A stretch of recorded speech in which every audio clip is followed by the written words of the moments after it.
ইউনূস সাহেব বিশ্বব্যাপী আপনার যে গ্রহণযোগ্যতা, আপনার যে প্রভাব, সেটাকে ব্যবহার করে ফিলিস্তিনি মুক্তি আন্দোলনে বিশ্ব মঞ্চে আপনি নেতৃত্বের আসন, বাংলাদেশের 20 কোটি মানুষ আপনাকে সমর্থন এবং সহযোগিতা যোগাবে।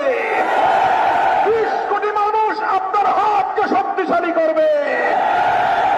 আপনি গোটা পশ্চিমা বিশ্বকে প্রয়োজনে ঐক্যবদ্ধ করুন। আমেরিকার ডোনাল্ড মুসলিম বিশ্বকে, ওআইসিকে ঐক্যবদ্ধ করে আরব বিশ্বকে আপনি উদ্বুদ্ধ করুন, যেন তারা ফিলিস্তিনের মুক্তি আন্দোলনে গাজার নির্যাতিত, নিপীড়িত, হত্যাযজ্ঞের শিকার আমাদের আবাল বৃদ্ধ বনিতা নারী শিশুদের পাশে দাঁড়ায়। বাংলাদেশের পক্ষ থেকে আমরা উদাত্ত আহ্বান জানিয়েছি, যদি প্রয়োজন হয় বৈশ্বিক জিহাদের ডাক দেওয়া হবে।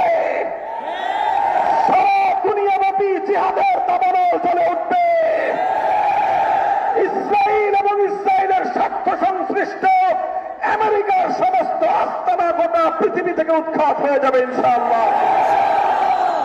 সেই সঙ্গে আমরা আরেকটি দাবি করতে চাই, সুদূর বাংলাদেশের প্রান্ত থেকে হয়তো নির্যাতিত, নিপীড়িত, মজলুম, অসহায় গাজার মুসলমানদের সপক্ষে আমরা খুব বলিষ্ঠ কোনো ভূমিকা হয়তো পালন করতে পারবো না, কিন্তু আমরা আমাদের রাষ্ট্রের কাছে দাবি জানাই, বাংলাদেশ ঐতিহ্যগতভাবে কখনোই যারা রাষ্ট্র